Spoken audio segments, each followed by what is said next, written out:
Antes que nada, muy buenas tardes. Saludo a las y los representantes de medios de comunicación y a quienes siguen la transmisión de esta presentación en el canal del Congreso y en nuestra página oficial de Morena INE. El documento que hoy se presenta ante ustedes, un reporte, constituye un esfuerzo y trabajo de parte de la representación de Morena ante el Consejo General del Instituto Nacional Electoral para desmentir todas y cada una de las falacias que se han generado en torno al Plan B de la reforma electoral.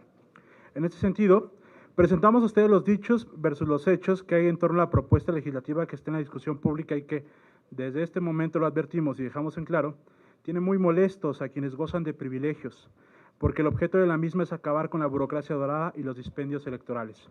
Por lo anterior, el documento que expondremos tiene como finalidad ser la base para una discusión pública informada y para que todas las personas sepan lo que sí es la reforma electoral, frente a la mentira y frente al discurso de odio que el INE ha estado generando. Un discurso falaz que se ha difundido utilizando recursos públicos y afectando la legitimidad e imparcialidad de nuestro árbitro electoral. Con el documento que hoy se presenta buscamos poner las verdades sobre la mesa y que la ciudadanía no caiga en los juegos de la infodemia y del discurso de odio. Que haya un debate auténtico y libre con argumentos verdaderos y con un solo objetivo, que la voluntad del pueblo se imponga sobre la voluntad de unos pocos, porque la reforma va y va muy bien. Entonces, a continuación, empezaremos desmintiendo los principales mitos y realidades en torno a la reforma electoral Plan B. Lorenzo Córdoba Murayama y algunos consejeros electorales sostienen que la estructura del INE está en riesgo si se desaparecen las juntas locales y distritales. Esto es una falacia. En principio, porque debemos decir que la propia reforma en su artículo 61 establece textualmente que el instituto tendrá órganos locales y distritales, pero no solamente ello.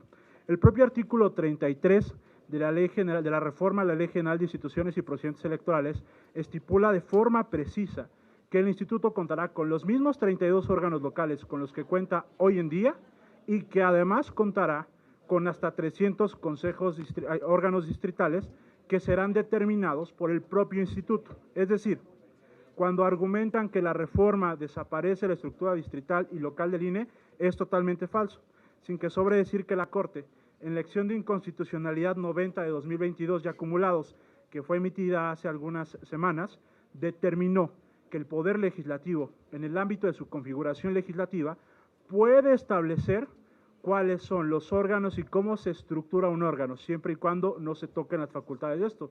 Y es justamente lo que hace la reforma. La reforma modifica la estructura, pero en ningún momento, y lo dejamos muy en claro, en ningún momento se desaparece ninguna facultad del instituto. Y ello es completamente legal. El segundo dicho, los datos personales o la expedición de identificaciones se ponen en riesgo al mover los módulos de atención ciudadana del INE a oficinas públicas de los órdenes del gobierno. Déjenme hacer una aclaración. El artículo 5º transitorio de esta propuesta de reforma electoral establece textualmente que los módulos de atención ciudadana, en cuanto número, calidad y organización, seguirán operando con la misma normalidad en la entrada en vigor de la nueva propuesta de reforma electoral. Es decir, no se afecta, no se disminuye y para nada se está poniendo en riesgo la credencial para votar con fotografía. Pero, además, me permitiré remitir al artículo 61 de la propuesta de reforma electoral, en donde se dice que preferentemente, es decir, es una potestad, es algo facultativo, es opcional, el instituto para poder generar ahorros podrá pedir al Estado inmuebles de dominio público para instalar los módulos de atención ciudadana. Y dejo muy en claro, esto es una determinación del INE, no es una determinación de la reforma. El siguiente mito, se despedirá al 85% del Servicio Profesional Electoral Nacional. Ello es una mentira.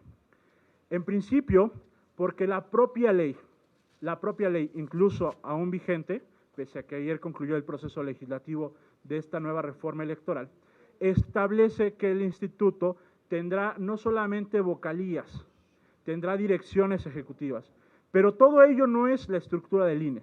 La estructura del INE es personal operativo, es personal en campo, son quienes nos atienden en los módulos de atención ciudadana. Lo que la reforma hace es eliminar los privilegios y las vocalías, los excesos y la duplicidad. Y sobre ese universo solamente se afecta el 8.56%, que en realidad no es ninguna reducción, es una optimización. Y además, Frente a la mentira de que con las reformas se afectan derechos laborales, debemos decir que el artículo 11º transitorio de nuestra propuesta de reforma establece textualmente que el instituto es quien definirá qué trabajadores podrán ser readscritos a una nueva área y además respetando derechos laborales. Es decir, la reforma en ningún momento despide a ningún trabajador del instituto. Esto queda al arbitrio del propio árbitro electoral.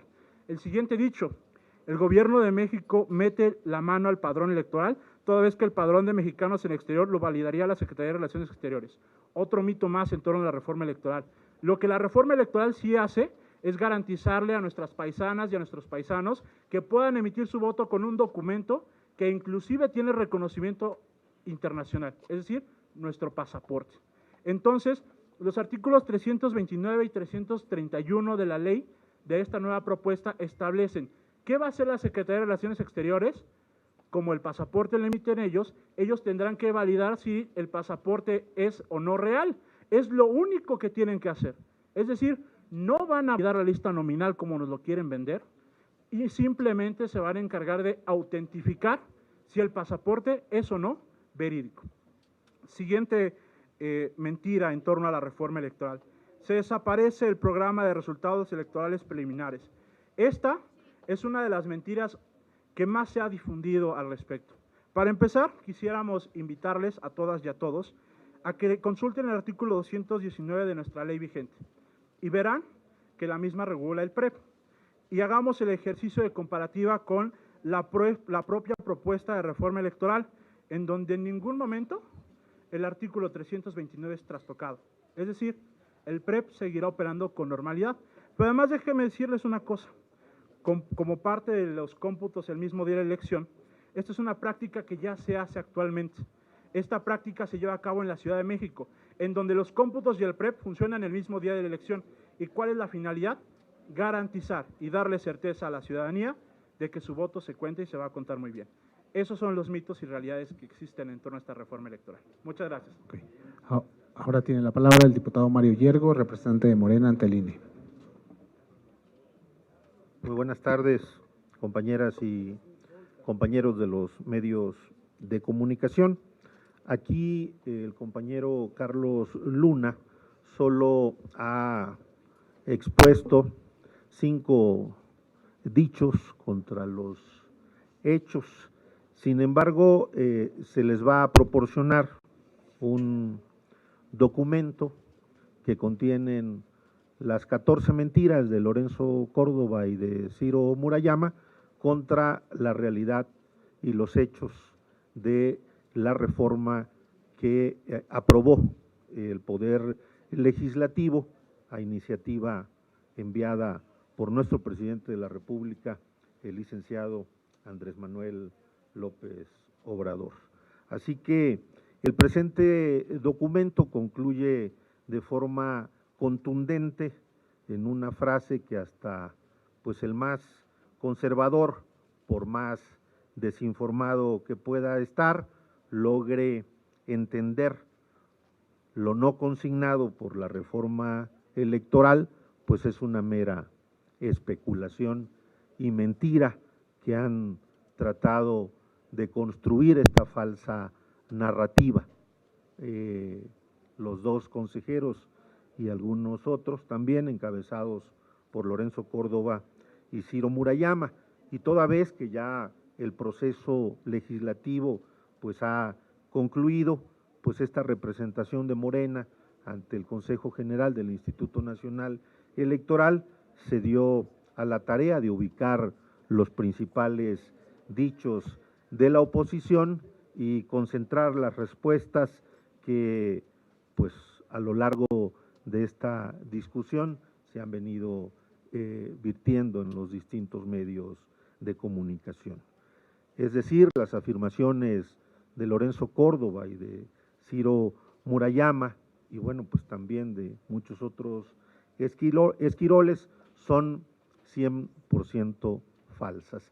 De ninguna manera desaparecen las 32 juntas locales del Instituto Nacional Electoral en cada una de las entidades federativas de nuestro país, y de ninguna manera desaparecen también, como lo han venido señalando, las 300 juntas distritales.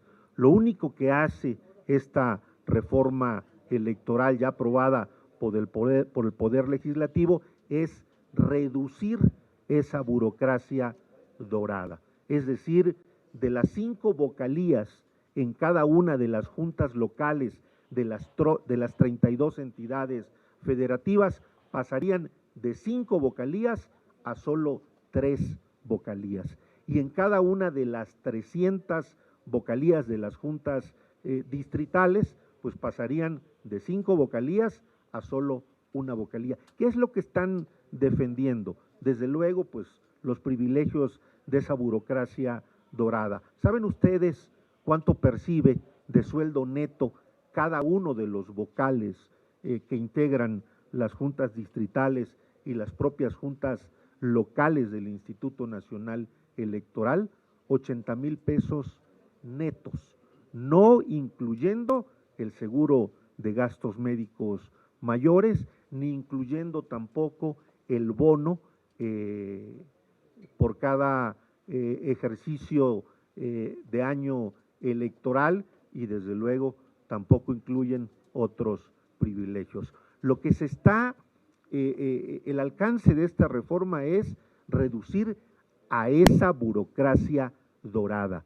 Las juntas distritales y las juntas locales no forman parte del personal operativo del Instituto Nacional Electoral, y desde luego que pues son Ciritos y Lorencitos los que defienden esta reforma electoral, y desde luego pues ahí andan trayendo en todas las regiones del país a estos vocales que desde luego se ven afectados en sus privilegios.